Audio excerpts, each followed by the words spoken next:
What is Roman Catholicism? The first thing to clear up is that there's different types of Catholicism. So most people, when they say, I'm a Catholic, or this person's a Catholic, or I'm going to the Catholic Church, they mean Roman Catholicism. So the main goal today is to distinguish, well, what is specifically Roman Catholicism as opposed to other types of Catholicism. And I'll admit, this was tough for me to wrap my head around, because it's, thousands of years of history, and basically, you're trying to decide, well, when did this group become not a part of this other group?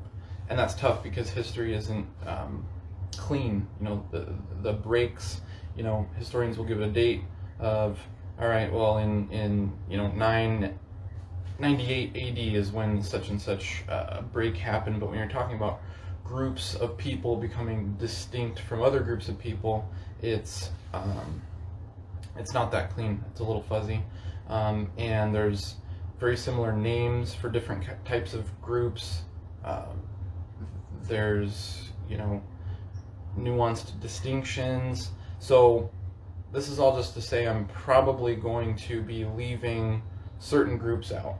I'm gonna inevitably leave certain groups out, or leave certain things maybe unmentioned, because we're talking basically about the 2,000-year history of the Christian Church.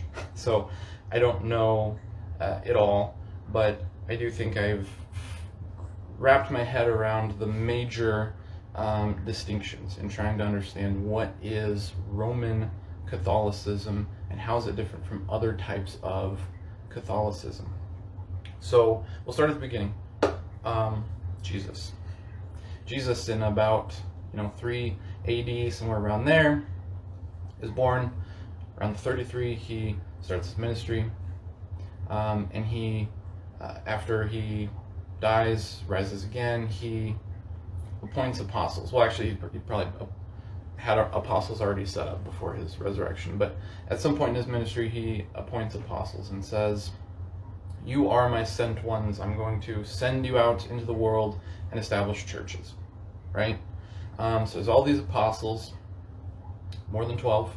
Won't get into that, but there are more than 12 apostles, and they go out into all the world and they establish churches. So they establish a church in Ephesus, in Thessalonica, in Antioch, in all these places across the Roman world. They're establishing churches.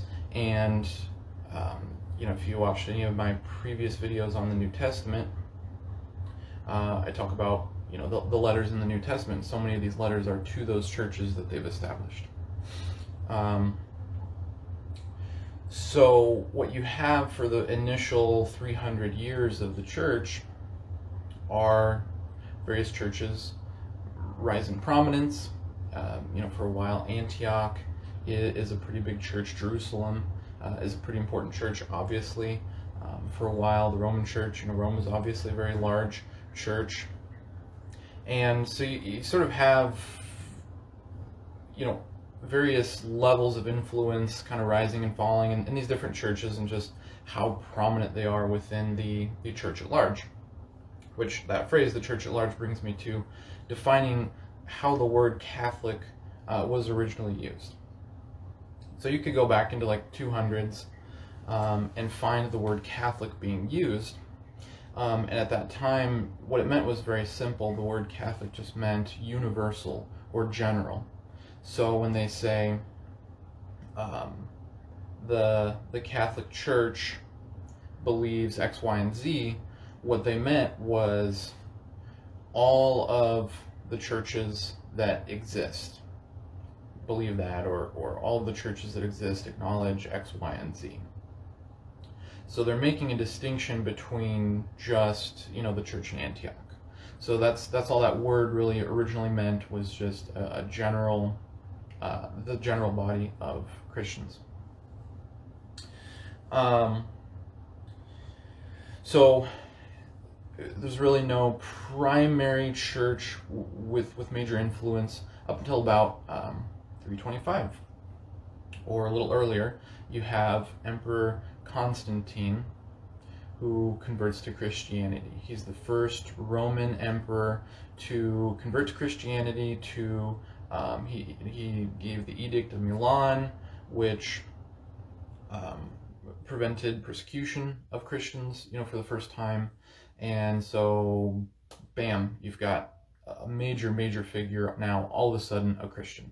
Up until that point, Christians were kind of, more or less underground, or at least just not in these huge, prominent positions.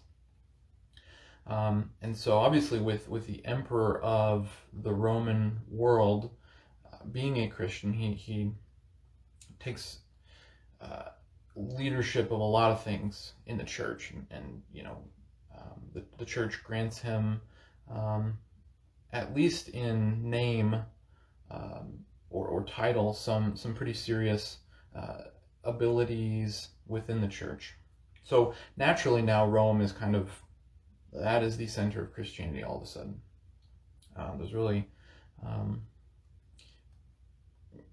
you can't dispute it at that point. Wow, we got the Roman emperor who's a Christian, and he's sitting, at the heads of these councils and things like that, and so Rome is kind of where Christianity is centered now. Cool. So it's about 325. Shortly after, about 451, is when you have a break from the Christian church, which is now informally, I would say, centered in Rome. 451, you have the Oriental Orthodox Church splitting off. There's a council that they didn't like that was defining certain things about Christ's nature. I'm not going to get into it, but modern day folks would probably look at it and go, "That's okay, very philosophical distinction. It's odd that you maybe broke away from the church because of that." But at the time, these types of debates were really hot, and so the Oriental Orthodox Church broke off. So now you see the first. So now you've got this Christian church that's formally saying, "I am not associated with Christianity as it's centered in Rome." Okay. And so there's churches still kicking today, and I say kicking, but they're more than kicking. We got millions of folks who are part of the Oriental Orthodox Church today, and communions like the Ethiopian Orthodox Church are part of that. And so you have, within the Oriental Orthodox, you have all these separate little sub churches that are all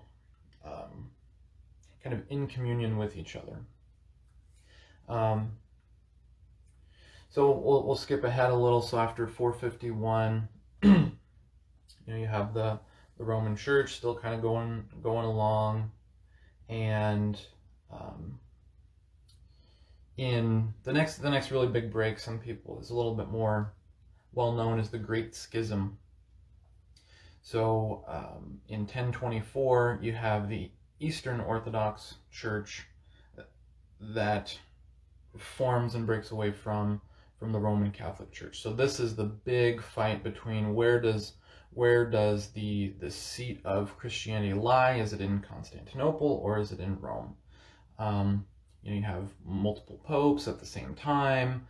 This often gets taught in history, and so if the official break happens at some point where they are now no longer in communion with each other, and this Eastern Orthodox Church is again still around today, a very large denomination. And within Eastern Orthodox communion, there's all these sub groups like Russian Orthodox, things like that, are within the Eastern Orthodox camp. And so they break away from Rome. They say, "We agree with most of the way you've been doing things, most of your theology, things like that, but the key with all these breaks is, where does the authority lie? Where is the head of the church? Who do we go to dispense the sacraments or whatever we kind of need for our Christian life? What person or group of people kind of doles that out to us?"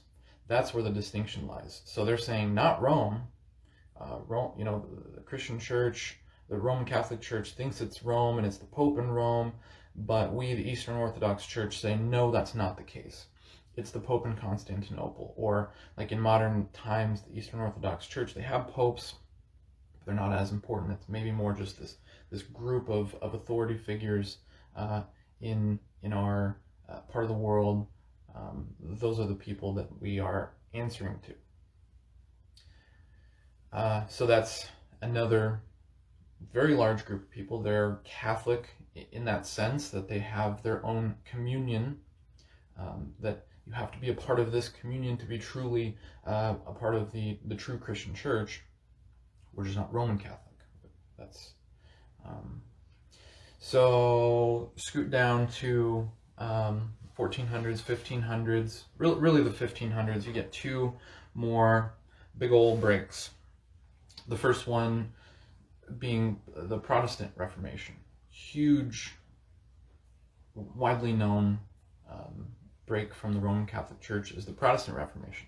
And this is not a break where, okay, now we're Catholic, we're just not Roman Catholic. The Protestant Reformation breaks fundamentally with the Roman Catholic Church, and they say it's not just that we have a different body of where authority sits. It's you guys are doing a lot of stuff fundamentally wrong or anti-biblical, and so we actually disagree with so many things that we're not even Catholic. And so the Protestant Reformation creates this whole other group of folks. And they don't have a pope. They don't have a communion. So let me pause. So that was one thing that I was trying to figure out. Well, what makes a Catholic a Catholic, as opposed to, like, say, Protestants? What makes a Catholic a Catholic? Because they disagree. Eastern Orthodox and Roman Catholicism, the differences are more nuanced than just Eastern Orthodox is Roman Catholicism with a different pope or with a different body of authority. There's other things they disagree about with Roman Catholics as well. So I'm trying to wrap my head around what is a Catholic, and if I could summarize it the best and most simplest way, if any of these sort of subgroups that I'm saying is a Catholic but not a Roman Catholic, there's very high importance on their communion. This word communion, this group of not just leaders but churchgoers that they all participate in sacraments. They all go to the same place, sing the same songs. They get the bread, the wine. They say their prayers together. They're saying, this group of people here, we sort of give acknowledgement to this church specifically, and being a part of this church is necessary for the Christian life. This is our communion.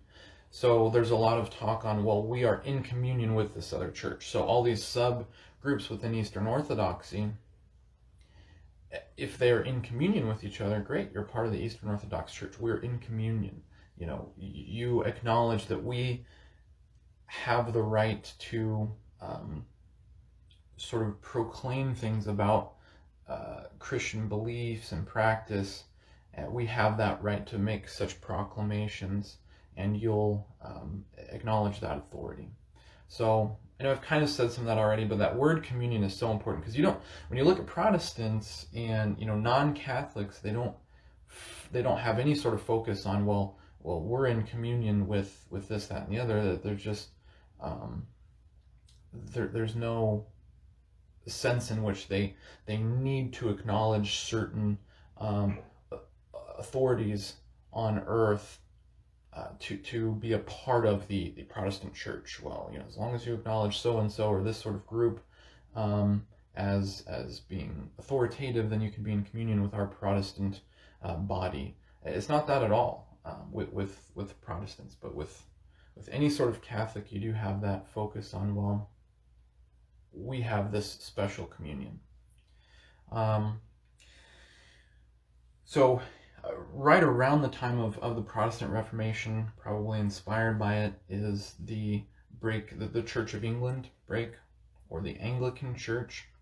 This is really not a theological break at all. It's really a political move by the King of England at the time. He wants to do some stuff that the Roman Catholic Church is not allowing him to do. He says, well, I don't acknowledge you. Really the king should be in charge of the church anyway. You really don't have any say. Again, theologically, maybe we're almost identical, but the problem is, I, the King of England, am in charge of the church, not you. Goodbye. We're now the Church of england. We're the true church. You must be in communion with us to really be linked back to the apostles and a part of the true church. So that's where you get the Anglican Church. Again, a type of Catholicism, but it isn't Roman Catholicism. You could call it English Catholicism, but it's just called Anglicanism. And another note, all these different types of Catholicism, you're going to, even though they form different communions, they're different communities, and they will say, our community is the true communion. You should, if you're part of some other church, you need to leave and join, the true church here. Even though they say that, you are going to find friendliness between, let's say Roman Catholics and the Eastern Orthodox Church, because there's so much similarity. They agree on so much, and they share so much history. You're going to get them saying, that's not the true communion, but there's a bit more of a kinship there. If you read the Catechism of the Catholic Church, there's things in there that say, gosh, if you're in a pinch, you could probably take a legitimate sacrament from an Eastern Orthodox leader, if they're truly giving it with a certain spirit and all that. You can get a sacrament from an Eastern Orthodox leader if you're in a pinch. So things like this, there's a lot of friendliness because they share so much theology and so much history. There is a bit of friendliness, but again, it's that ultimate distinction of you're not answering to the right authority. So after the break of the Church of England, the break of Protestantism, you're getting into kind of modern times.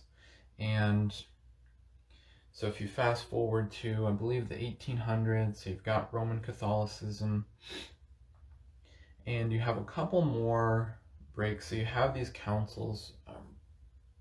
Catholicism, especially Roman Catholicism, has these official councils where they make these proclamations that you cannot disagree with. So there was Vatican I was a council in the 1800s. And in Vatican I, the Roman Catholic Church really cements this very strong position for the Pope, gives him powers to say things infallibly. So the Pope can actually, in certain circumstances, he can proclaim something, and there's no chance of that proclamation being false. He has some extremely powerful authorities granted to him or acknowledged officially in this Vatican I council. So you have the entire group of official Roman Catholic leaders that say, they take a vote. There's some that disagree, but the majority say, let's give the Pope or let's acknowledge that, yes, in fact, the Pope has these authorities. At that time, you have a group of Catholics that say, nope, that's not okay. We don't agree with that at all. We are leaving. And so these are called the Old Catholics. And again, it's kind of this disparate group. You've got all these little groups in various parts of the world, but the unifying theme is that they reject Vatican I. They say, we were with you up until this point. So we're Catholic up until Vatican I. After that, no, you guys went astray. And then fast forward again up until kind of the late 1900s, you have another council called Vatican II. And at Vatican II, they make some proclamations that I see Vatican I as kind of this like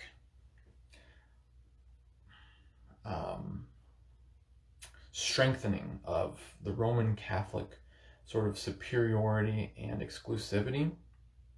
Whereas in Vatican II, it's more of kind of a loosening or an opening up of Roman Catholicism. And it becomes not as exclusive, not as strict. In Vatican II, you have, well, we don't have to do Mass in Latin any longer.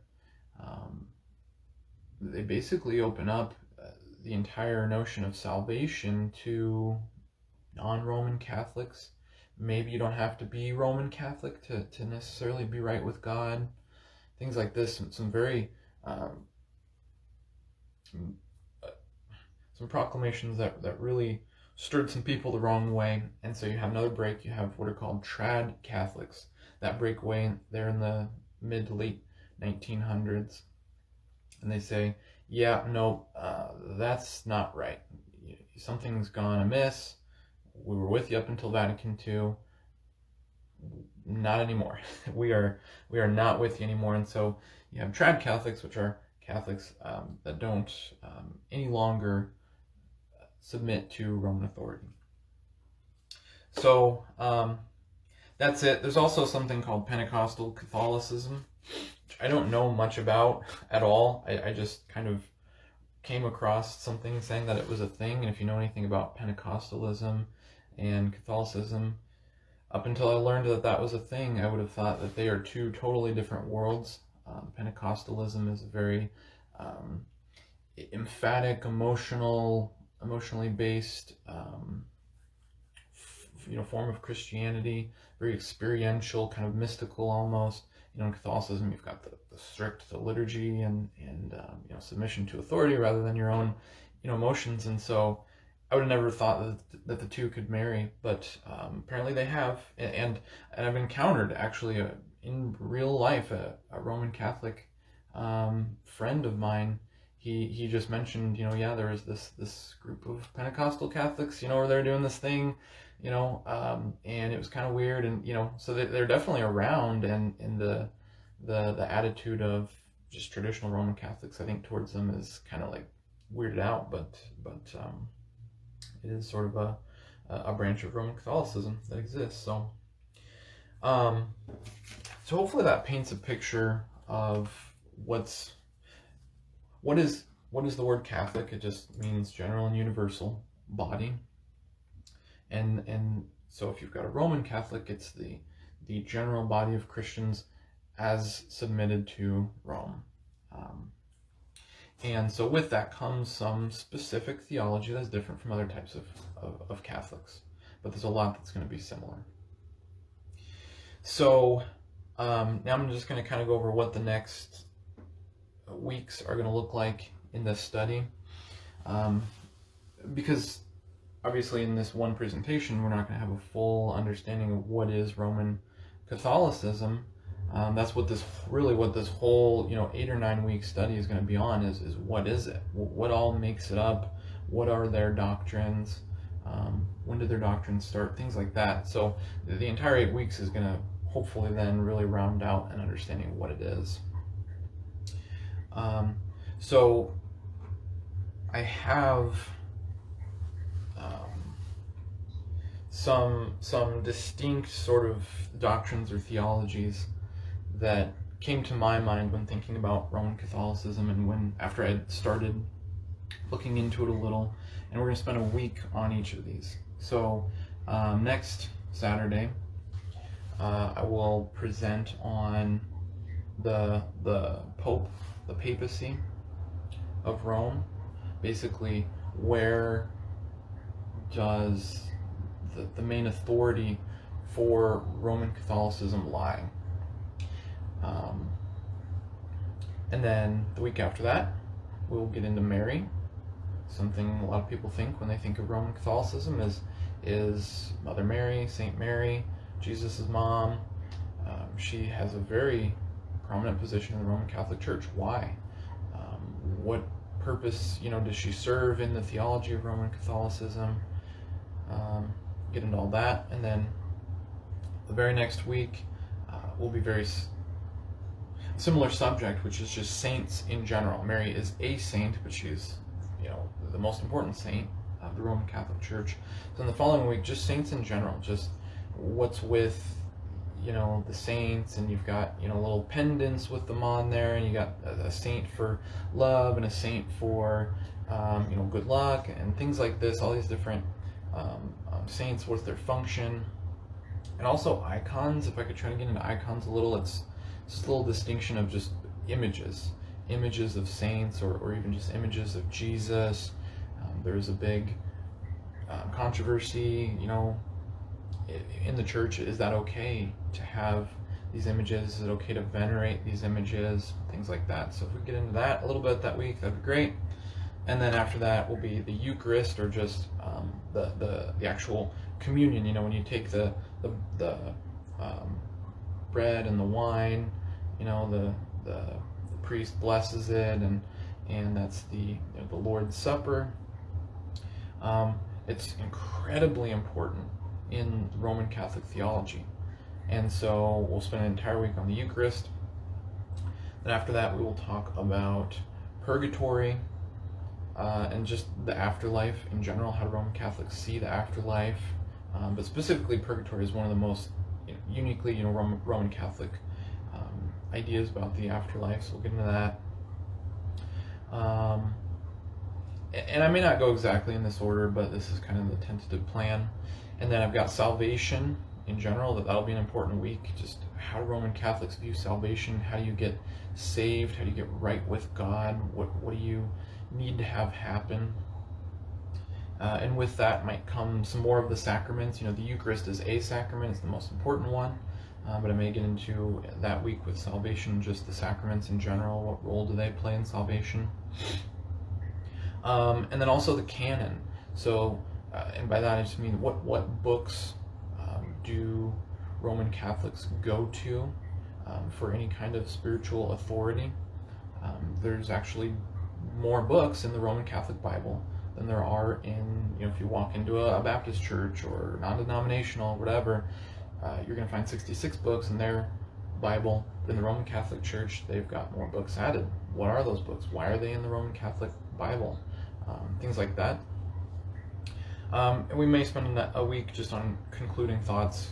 We may not, I'm not sure. So this is all a little bit subject to revision, but that's kind of where I plan on going. And so that should give you, just hearing those words, the Pope, Mary, saints, sacraments, things like that. It's like, oh, okay, yeah, I've heard those words in regards to Roman Catholicism. So we're going to get into what all of that means. And so just to wrap up here today, just want to say some words about why do this type of study. I'm not a Roman Catholic, so why study a worldview that's different than your own? So, I mean, to me it seems obvious. For one, I'm just very curious. Why do these guys believe what they believe? Why do they believe things, different than me? What I always go to when talking about differing religions, is it's important what the truth is about spiritual reality. If the Roman Catholics are right, I should probably go be a Roman Catholic, right? And so it's important to look into other worldviews, because if they're right, you should probably get on board with the things that they're teaching. So for one, yeah, it's just interesting. You should just be curious about this stuff. You're going to learn a lot about history. You learn a lot about your own worldview, things like that. And so that's part of the reason why you should study worldviews different than your own. And maybe you are Roman Catholic, and if you are, that's great. I hope you join, and I hope for the most part, everything I say should really be agreed upon by people of all beliefs. It's really just going to be a lot of history, and so maybe in the final week we may draw some conclusions. Well, what do we do with all this information? But for the most part, it should just be historical info. So I hope Catholics do join, and they join the conversation. It would be awesome. So I'm gonna grab a whiteboard here really quick, and one of the big things I want to get out of this study, and one of the big things I think when doing any sort of study like this,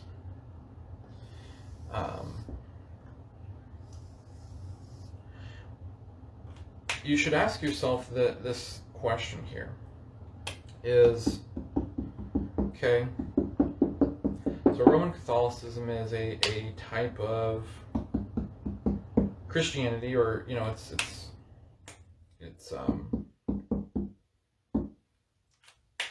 certainly presented that way. It's obviously they got Jesus and all that, and so I don't know if you can see this very well. It's a little hard to tell the different colors, but so here's two different worldviews, and the black dots are non-foundational beliefs, right? So these both have a lot of black dots that they have not in common. They've got some black dots that are in common too. Then I've got red dots in here. It's kind of hard to tell, so I don't know if it's a very helpful picture. But that's how I pictured it. Is Roman Catholicism as opposed to Protestantism,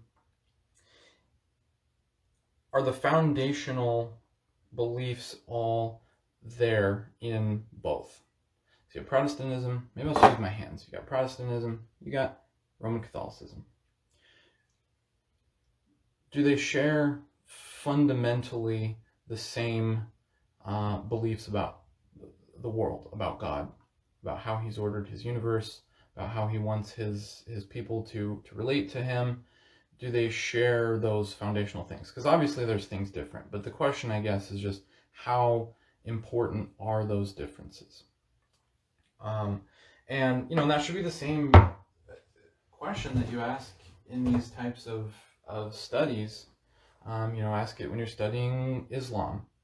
Ask it when you're studying, Mormonism. When you're studying all these different things, is comparing it, to your own worldview, comparing it to similar worldviews to it. So, to me, that's incredibly important. Is what fundamentally makes up this worldview, and are those fundamental beliefs the same as mine, or are they different? Because there's that debate with Roman Catholicism. Is it too different to really even be considered the same religion, or are we just disagreeing about small things? So that's what I hope to get out of this study, and I'm not done with this study yet. That's the big thing I hope to get out of it. And the way we're going to do that is I listed 7 or 8 topics we're going to go over. One of the big ways to examine Roman Catholicism is figuring out when do these distinct teachings begin. Do they root back all the way to the beginning of Christianity? Do they start some hundreds of years later? Where do we get these teachings from? And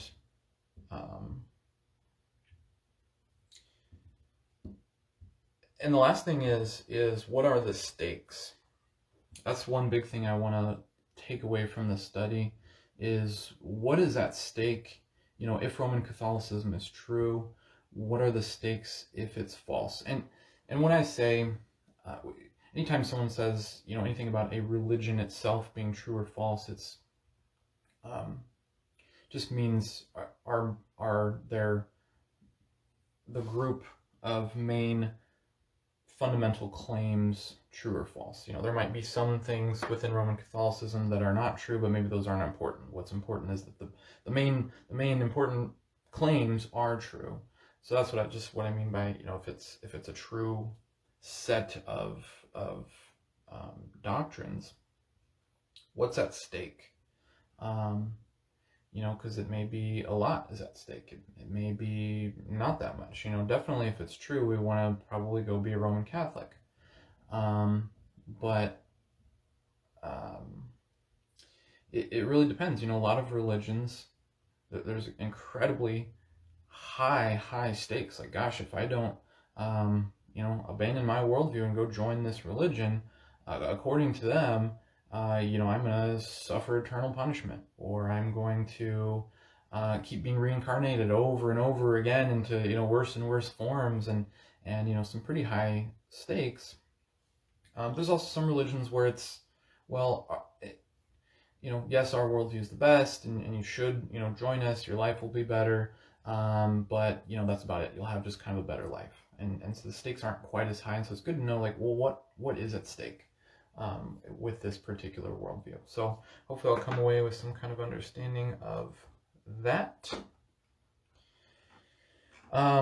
So yeah, that's all I have.